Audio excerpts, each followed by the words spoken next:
Il y avait un grand rabbin en Europe, il y a peut-être un siècle et demi, 2 siècles, il s'appelle le Rav Shur. Il a écrit un livre qui s'appelle Kohar Shor, un livre de psychiatre très, très, très connu. Et il y a toujours des discussions, des disputes avec un curé, le curé de sa ville, sur des versets de la Torah. Et il y a un verset qui dit Lo ye'une la tzadik kol ave. Un tzadik, il sera protégé. Il ne peut pas avoir de. Quelqu'un, quand il suit une bonne voie, alors Dieu fait en sorte qu'il y ait une protection. Ça peut sûrement arriver, par exemple, quelqu'un qui fait attention, par exemple, très attention au niveau de la cacheroute, de bien vérifier tous les aliments. Des fois, par miracle, tout à coup, il voit qu'il y a tout un petit verre ou quelque chose.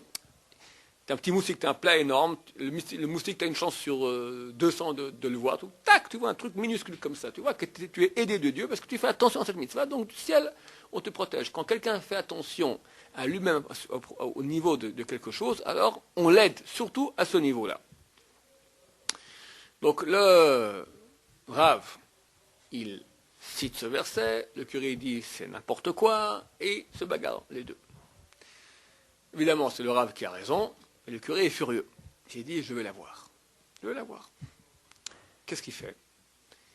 Il achète au marché 3 poules qui commencent à gaver. Il les gave. Mais à quoi il les gave? À la chair de porc. Il prend du porc bien gras comme ça, et les gave, les gave. Et les poules, elles grossissent, deviennent des poules énormes, bien graissées, bien engraissées. Le jour où déjà elles sont vraiment au top de leur niveau pour être vendues, il envoie son second au marché. Il lui dit, écoute, tous les gens qui viennent acheter maintenant ces poules, tu proposes 5 fois le prix, pour que personne ne les achète. Quand tu verras la femme du Rav Shur, là tu les vends à perte.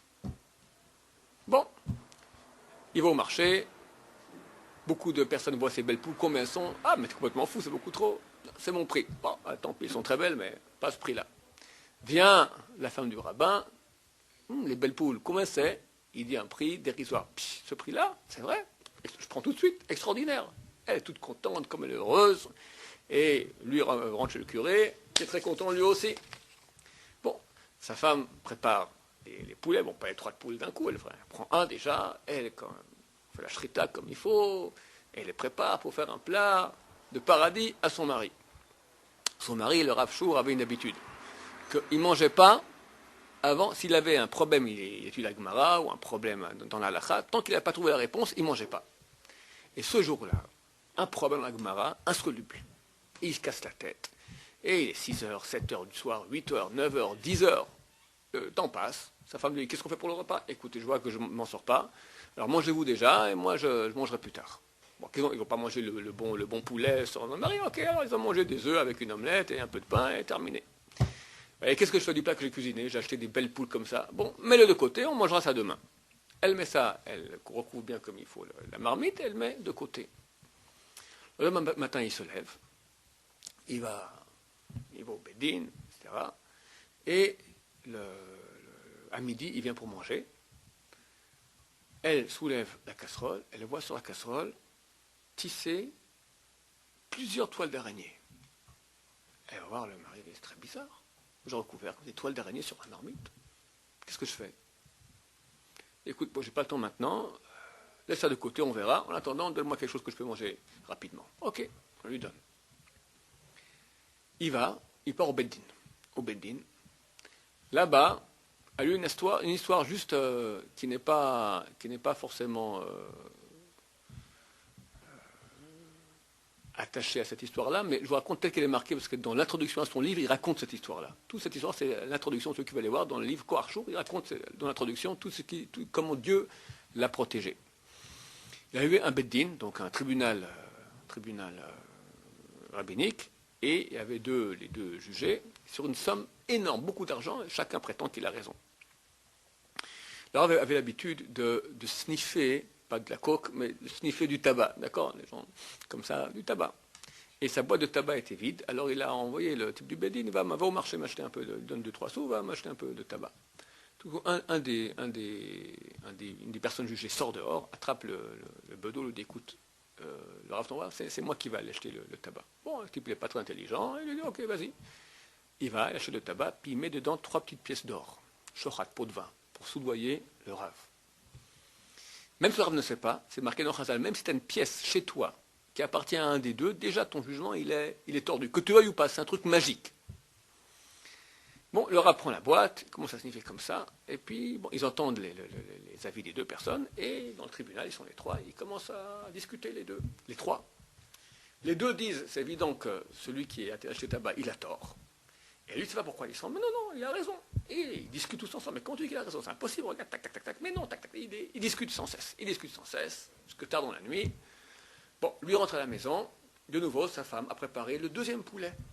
Viens manger le deuxième poulet. Il dit, j'ai un problème très grave, je ne peux pas manger. Ce soir aussi, faites autre chose, on le laisse pour demain. De nouveau, elle recouvre la marmite. Et toute la nuit, il n'a pas dormi toute la nuit. Ce problème, qui a raison. Et toute la nuit, qu'est-ce qu'il fait? Il sniffe. Tout à coup, il voit 3 pièces d'or. Il est pris de tremblement. Mais qu'est-ce que c'est ça? Quoi, tentative de, moi, me soudoyer le Rav. Le lendemain matin, il appelle la personne, t'as pas honte, tiens, il lui rend les 3 pièces, il donne l'argent du tabac. Et là, il va de nouveau avec les 2 autres juges, et évidemment, vous avez tout à fait raison, c'est certain qu'il a tort, enfin, il voit la réalité tout à fait vraie. Bon, ils ont jugé comme il fallait. Il rentre à la maison, sa femme veut lui amener le plat, le deuxième poulet, celui de hier soir. Elle ouvre la couverture, de nouveau, rebelote, toile d'araignée. Je ne comprends pas ça. Je ne comprends pas moi non plus. Bon, écoute, laisse ça de côté, fais le troisième, et puis on fait le troisième poulet pour ce soir. Troisième poulet ce soir, qu'est-ce qui se passe? Ou qu'on lui dit que venez, il y a une Brit Mila, vous êtes invité, vous êtes sandak, il faut. Pardon, c'était Pidyon Ben. Repas du 30 jours après la naissance d'un fils aîné. Alors, c'est un très grand repas, on dit que ça vaut 84 jeunes. Bon, il est invité, et de nouveau, le troisième poulet. Il revient le soir, il dit, mets-le de côté, on mangera ça demain. De nouveau, elle recouvre. Le lendemain matin, qu'est-ce qui se passe? Elle ouvre la marmite, de nouveau, les toiles d'araignée. Il ne comprend pas, c'est trop bizarre. Je ne sais pas quoi te dire, laisse comme ça, peut-être que Dieu nous dira, nous fera un signe. Le lendemain, vient le curé, et c'est venu nous à discuter avec le Rav, et hop, il refaufile l'histoire du Loïonel, le Sadik Kol Aven. Le Sadik, il est protégé, Dieu fera en sorte que rien de mal lui arrive. Moi je vous dis que vous avez tort. Même un Sadik, ça peut arriver une chose pareille. Eh non, il devrait dire, moi j'ai une preuve, vous. Je sais que vous ne prenez pas pour un tzaddik, vous êtes quelqu'un d'extrêmement modeste, mais toute la vie je vous prends pour un tzaddik, et moi je sais que vous êtes, d'après votre Torah, vous êtes un tzaddik. Et regardez comment malgré tout Dieu ne vous a pas protégé. Quoi? Qu'est-ce qu'il y a? Vous mangez du porc. Moi, manger du porc, t'es ma boule. Vous mangez du porc. Je vous le prouve. Comment? Eh bien, figurez-vous que vous avez mangé dernièrement, je sais que vous avez mangé des poulets qui étaient gavés au porc. Nanana. Donc vous voyez que Dieu ne vous protège pas. Ah, il embrasse ses mains. Viens chez moi à la cuisine. Voici les 3, il ouvre les 3 marmites. Les araignées sont venues, m'ont protégé. Dieu a envoyé les araignées, ses esclaves, voilà, ses serviteurs. Ils ont fait des toiles d'araignées pour pas que je mange de tes poulets. Maintenant, je comprends. Tu vois que j'avais raison? Il y a un grand Kiddush Hashem. Baruch Adonai. Amen.